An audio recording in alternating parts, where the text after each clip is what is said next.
সুপ্রিয় দর্শক, আসসালামু আলাইকুম। আপনাদের সবাইকে স্বাগত জানাচ্ছি এখনকার আলোচনায়। আপনাদের সঙ্গে আছি আমি সিরাজুল ইসলাম। দর্শক, বাব আল মানদেব প্রণালী এলাকায় ইয়েমেনের হুতি সমর্থিত সামরিক বাহিনী ইসরায়েলের একটি গোয়েন্দা জাহাজের উপরে হামলা চালিয়েছে এবং জাহাজটি ব্যাপকভাবে বিধ্বস্ত হয়েছে। এরপরে ইয়েমেনের সামরিক বাহিনী সৌদি আরবের আরামকো তেল ক্ষেত্রে এবং ইয়ানবু বন্দরে, লোহিত সাগরে অবস্থিত ইয়ানবু বন্দরে হামলা চালিয়েছে এবং আরামকোর বেশ কয়েকটি পাইপলাইন বন্ধ ঘোষণা করতে বাধ্য হয়েছে। এদিকে ইরান নিয়ে যে সমস্ত খবর আছে তার ভিতরে গুরুত্বপূর্ণ খবর হচ্ছে, ইরানের সর্বোচ্চ নেতা আইআরজিসিকে অনুমোদন দিয়েছে যে আয়রন নামে একটা হাইপারসনিক ক্ষেপণাস্ত্র আছে, বিশেষ ক্ষেপণাস্ত্র, এই ক্ষেপণাস্ত্র ব্যবহারের অনুমতি দিয়েছে। তাতে আমরা ভিন্ন কিছু ইঙ্গিত পাচ্ছি। এদিকে কুয়েত থেকে আমেরিকার সেনাদেরকে সরিয়ে নেওয়া হয়েছে, এমন একটি ভিডিও সামাজিক যোগাযোগের মাধ্যমে ছড়িয়ে পড়েছে। আমি আশা করছি আপনাদেরকে তার সামান্য কিছু অংশ দেখাবো। আর ইরানের কারার নামে একটি ড্রোন আছে, সেই ড্রোনে মাজিদ ইন্টারসেপ্টর বসানো হয়েছে। মাজিদ ইন্টারসেপ্টর বসানোর কারণে আমেরিকা কোথায় ঝুঁকির মুখে পড়তে পারে, কোথায় ক্ষতির মুখে পড়তে পারে, আমেরিকার জন্য কী সমস্যা তৈরি হতে পারে, এই সমস্ত বিষয়গুলো নিয়ে আমি আপনাদের সামনে এখন হাজির হয়েছি। আশা করছি বিস্তারিত আলোচনা করব। এর সাথে আমি আজকে বিশেষ করে আমাদের দর্শক শ্রোতা কাউকে আশ্বস্ত করেছিলাম, তাদের সবার প্রশ্ন যে ইরান কেন এই মুহূর্তে যুদ্ধবিরতির দিকে যাচ্ছে, আমেরিকা যেহেতু দুর্বল অবস্থানে, আমেরিকার হাতে যেহেতু অস্ত্র কম, তাহলে ইরান কেন এই মুহূর্তে ব্যাপকভাবে হামলা চালাচ্ছে না, ইরান কেন আমেরিকার যুদ্ধ জাহাজগুলোতে হামলা চালাচ্ছে না, ইরান কেন ইসরায়েলে হামলা চালাচ্ছে না, ইরান কেন চূড়ান্তভাবে যুদ্ধ শুরু করছে না, এরকম অনেকগুলো প্রশ্ন আছে। আমি এই প্রশ্নগুলোর জবাব দেওয়ার চেষ্টা করব। আশা করি আজকের আলোচনা ভালো লাগবে এবং নিশ্চয়ই এটা একটা আলাদা আলোচনা হতে যাচ্ছে। দর্শকদের প্রশ্নের জবাব আমি দেওয়ার চেষ্টা করব এখানে। আশা করি আপনারা শেষ পর্যন্ত সঙ্গে থাকবেন, আর ভিডিও ভালো লাগলে লাইক কমেন্ট শেয়ার করবেন এবং চ্যানেলটি সাবস্ক্রাইব করে সাথেই থাকবেন। প্রথম যে আলোচনা সেটা হচ্ছে যে বাব আল মানদেব প্রণালীর কাছে ইসরায়েল এবং মোসাদের সংশ্লিষ্ট একটি জাহাজে হামলা চালিয়েছে ইয়েমেনের হুতি সমর্থিত সামরিক বাহিনী। তাদের হামলায় জাহাজটিতে বিস্ফোরণ ঘটতে দেখা যায় এবং ব্যাপকভাবে ক্ষতিগ্রস্ত হয়েছে। বাট কেন এই জাহাজ আসছিল এবং কোথায় যাচ্ছিল, কী ব্যাপার, এটা পরিষ্কার না। তবে আমি আপনাদেরকে একটু জানিয়ে রাখি, সোমালিয়ার যে পশ্চিম অংশ, সিংহের লম্বা অংশ যেটা, এই লম্বা অংশ সোমালিল্যান্ড নামে একটা আলাদা রাষ্ট্র প্রতিষ্ঠা করার চেষ্টা করছে সেখানকার কিছু লোকজন, এবং পৃথিবীর একমাত্র ইসরায়েল ছাড়া আর কেউ তাকে স্বীকৃতি দেয়নি। এই সোমালিল্যান্ডে কিন্তু ইসরায়েলের ঘাঁটি আছে, ইসরায়েলের সেনা মোতায়েন আছে। এখন এই জাহাজ সোমালিল্যান্ডের দিকে যাচ্ছিল নাকি অন্য কোথাও যাচ্ছিল পরিষ্কার না, বাট তাতে হামলা হয়েছে। এপাশে সৌদি আরবের পূর্বাঞ্চল কাতিব প্রদেশের দিকে ইয়েমেনের হুতি যোদ্ধারা বা তাদের সমর্থিত সামরিক বাহিনী হামলা চালিয়েছে তেল ক্ষেত্রের উপর, আরামকো তেল ক্ষেত্রের উপর, এবং আরামকোর বেশ কয়েকটি পাইপলাইন বন্ধ করে দিতে বাধ্য হয়েছে সৌদি কর্তৃপক্ষ। শুধু তাই না, লোহিত সাগরে যে সৌদি আরবের যে বন্দর, ইয়ানবু বন্দর, এই বন্দরেও হামলা চালিয়েছে ইয়েমেনের হুতিরা। তার মানে ইয়েমেনের হুতি সমর্থিত সরকার এবং সৌদি আরবের ভিতরে এই মুহূর্তে বেশ বড় রকমের সংঘর্ষ চলছে। আজকে সকালের দিকেই দেখেছিলাম, গতকাল সৌদি আরব এবং ইয়েমেনের ভেতরে যে সংঘাত হয়েছে, যুদ্ধ হয়েছে, তাতে সৌদি আরবের সামরিক বাহিনী বিপুল সংখ্যক অস্ত্রপাতি ফেলে রেখে তারা ব্যারাক বা ঘাঁটি বা ফাঁড়ি যাই বলেন ছেড়ে পালিয়েছে। আর সৌদি আরবের একটি ড্রোন, তো খুব বড় গুরুত্বপূর্ণ ড্রোন, আল জাও প্রদেশে ইয়েমেন ভূপাতিত করেছে, সে কথা তো দুপুরের ভিডিওতে বলেছি। এই ড্রোন কিন্তু তৈরি হয়েছিল তুরস্কের কাছ থেকে সৌদি আরব কিনেছে। তো ইয়েমেনের সাথে সৌদি আরবের এখন যে অবস্থা, তাতে এই মুহূর্তে আমেরিকা এবং ইরানের মধ্যে যুদ্ধ বন্ধ থাকলেও কার্যত দুই পক্ষের যুদ্ধ এই ফ্রন্টে চালু আছে, এটা মোটামুটিভাবে বলা যায়। এদিকে দুপুরবেলার ভিডিওতে আমি বলেছিলাম যে আমেরিকায় আহতের সংখ্যা 624-এ গেছে, কিন্তু মজার একটা খবর দিয়েছে new York Times. New York Times বলছে আহতের সংখ্যা বেড়েছে 400 সামথিং থেকে 600 সামথিংয়ে চলে গেছে, বাট নিহতের সংখ্যা 18 থেকে 14 হয়ে গেছে। অর্থাৎ আগে নিহতের সংখ্যা 18 বলা হয়েছিল, এখন বলা হচ্ছে 14 জন নিহত হয়েছে মার্কিন সেনা। তার মানে নিহতের সংখ্যার তালিকা ছোট হয়ে গেল আগের চেয়ে। এটা কিভাবে সম্ভব? খোদ আমেরিকার গুরুত্বপূর্ণ পত্রিকা নিউ ইয়র্ক টাইমস এই প্রশ্ন তুলেছে। এদিকে ইরানের সর্বোচ্চ নেতা আইআরজিসিকে অনুমোদন দিয়েছে, তারা এখন থেকে আয়রন হাইপারসনিক ক্ষেপণাস্ত্র, একটা ক্ষেপণাস্ত্রের নাম আয়রন ডোম ভাইবেন আবার এই আয়রন ব্যবহার করার অনুমতি দিয়েছে আইআরজিসিকে। এবং আমার কাছে মনে হচ্ছে এটা হাইপারসনিক ক্ষেপণাস্ত্র, এবং এই ক্ষেপণাস্ত্র এর আগে কখনো ব্যবহার করা হয়নি, অনেকে নামও জানে না।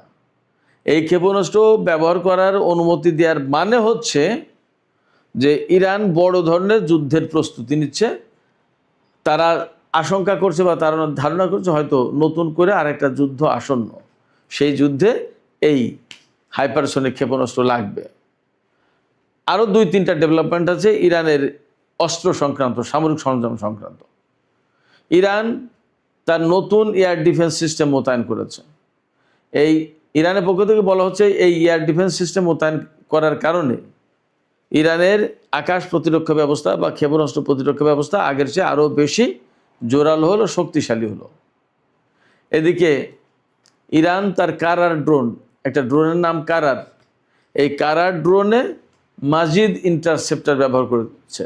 আপনারা এর আগে শুনেছেন যে মাজিদ ডিফেন্স সিস্টেম কিন্তু তারা বের করেছে ইরান। এই মাজিদ ডিফেন্স সিস্টেমের তো তাদের ইন্টারসেপ্টর আছে, ক্ষেপণাস্ত্র আছে। এই ইন্টারসেপ্টর ক্ষেপণাস্ত্র এখন কারার ড্রোনে সেট করা হচ্ছে। অর্থাৎ এই কারার ড্রোন এই ইন্টারসেপ্টর দিয়ে আমেরিকা যে MQ-9 ড্রোন, এই ড্রোনকে ধ্বংস করতে পারবে। এমনিতেই তো অনেকটা মুড়ির মতো ধ্বংস হয়েছে আমেরিকার এই MQ-9 রিপার ড্রোন। তো সেক্ষেত্রে এখন এই যে কারার ড্রোনে যে ক্ষেপণাস্ত্র বা ইন্টারসেপ্টর বসালো, এতে ইরানের শক্তি আরও বেড়ে গেল, আরও কার্যকর হয়ে গেল ইরানের ড্রোন সিস্টেম। এদিকে আরেকটি খবর বের হয়েছে, সেন্টকমের প্রধান অ্যাডমিরাল ব্র্যাড কুপার, তিনি নাকি আমেরিকার কাছে, অর্থাৎ আমেরিকার সরকারের কাছে অনুরোধ জানিয়েছেন যে ইরানের হরমুজ প্রণালী এলাকায় হামলা বন্ধ করা উচিত। এতে লাভ হচ্ছে না খুব একটা, বরং মার্কিন বাহিনী ক্ষতিগ্রস্ত হয়েছে। আমার কাছে মনে হচ্ছে যে ব্র্যাড কুপারের এই পরামর্শের পরেই সম্ভবত এই হামলা বন্ধ হয়েছে। এখন কীরকম ক্ষতি হয়েছে বা কীরকম ক্ষতি হচ্ছে আমরা আজ কয়েকদিন প্রায় সময় দেখতে পাচ্ছি বা জানছি, শুনছি। আমেরিকা কিন্তু মধ্যপ্রাচ্যের বিভিন্ন ঘাঁটি থেকে তাদের সেনাদেরকে সরিয়ে নিচ্ছে। তার মানে কি, যতক্ষণ পর্যন্ত এই ঘাঁটিগুলো খুব স্ট্রং ছিল ততক্ষণ তো সেনা সরানোর প্রশ্ন আসেনি। এই ঘাঁটিগুলো তো ইরানের বিরুদ্ধে যুদ্ধ করার জন্য তৈরি করা হয়েছিল, এবং এই ঘাঁটিতে সেনা মোতায়েন করা হয়েছিল তো যুদ্ধ করার জন্য।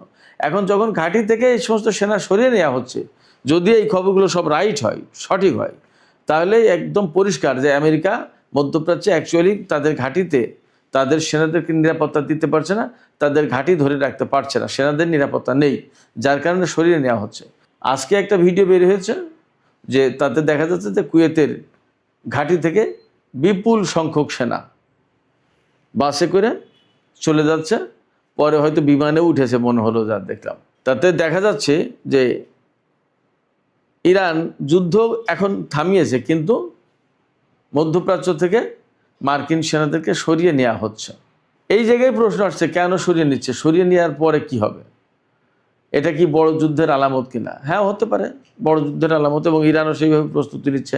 আমি একটু আগেই বলেছি, নতুন এয়ার ডিফেন্স সিস্টেম মোতায়েন করেছে, কারা ড্রোনে নতুন সিস্টেম ইন্টারসেপ্টর মোতায়েন করেছে, এরপরে আয়রন হাইপারসনিক ক্ষেপণাস্ত্র ব্যবহারের অনুমতি দিয়েছে সর্বোচ্চ নেতা।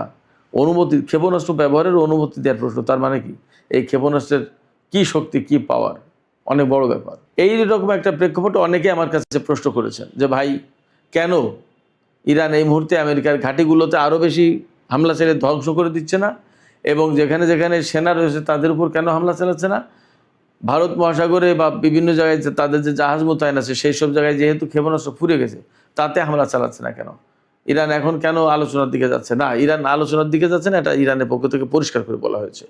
আর হামলা চালাচ্ছে না কেন? আমি মনে করি যে ইরান যেহেতু এই রকম আমেরিকা এবং ইসরায়েলের সাথে অ্যাট এ টাইম যুদ্ধ করলো বা মোকাবেলা করছে, এখনও টিকে আছে, অতএব তাদের নিশ্চয়ই একটা প্ল্যান আছে, তাদের কৌশল আছে যে কোনভাবে, কখন, কোন পর্যায়ে, কোন রকমের হামলা করবে, কোন রকমের যুদ্ধ করবে, কতটুকু করবে না, এগুলো তাদের নিশ্চয়ই প্ল্যান আছে, সেই অনুযায়ী আগাচ্ছে।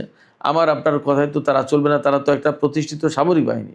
এ তো এমন না যে কি করবে না বুঝে উঠতে পারছে না। এটা গেল এক। দ্বিতীয় হচ্ছে, বড় বড় জাহাজে হামলা করা মানে একটা বিষয় খেয়াল করেন, জাপান যখন পার্ল হারবারে হামলা করেছিল মার্কিন জাহাজে, তারপরে কিন্তু আমেরিকা জাপানের উপরে সেই অ্যাটম বোমা মেরেছিল, পরমাণু বোমা। তো বড় বড় জাহাজে হামলা করা মানে অনেক বড় যুদ্ধের পরিসর আরও অনেক বড় করে ফেলা। ইরান যেভাবে যুদ্ধ করছে এতেই তো তারা কাবু হয়ে গেছে মোটামুটিভাবে, দেখা যাচ্ছে, বোঝা যাচ্ছে, শোনা যাচ্ছে। এছাড়া আরও যদি যুদ্ধ করতে চায় তাহলে তা মোকাবেলা করতে হবে ইরানকে। আর আমার কাছে মনে হয়েছে, যেটা ইরান যে নীতিটা সবচেয়ে বেশি অনুসরণ করে বলে মনে হয়েছে আমার কাছে, তারা মানুষ মারাচ্ছে, তাদের লজিস্টিক সাপোর্ট ধ্বংস করে দেওয়ার চেষ্টা করছে, ঘাঁটি, বিমান, এই সমস্ত ধ্বংস করে দেওয়ার চেষ্টা করছে যাতে ওরা চলে যেতে বাধ্য হয়।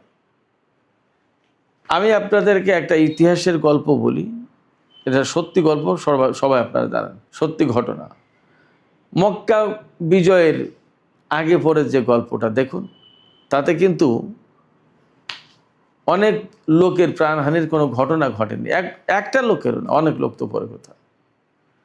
চূড়ান্ত বিজয় অর্জনটা যদি বিনা রক্তপাতে বা অল্প রক্তপাতে করা যায়, তাহলে বেশি রক্তপাত, বেশি মানুষ মেরে লাভটা কি? একটা দর্শন, একটা চিন্তা, একটা দৃষ্টিভঙ্গি তো আছে। হয়তো ইরান এই বিষয়গুলো মেনটেন করে, যে তাদের অনেক ক্ষতি হলেও তারা প্রচুর সংখ্যক মানুষ মারতে চায় না হয়তোবা, এটা আমার কাছে মনে হয়েছে।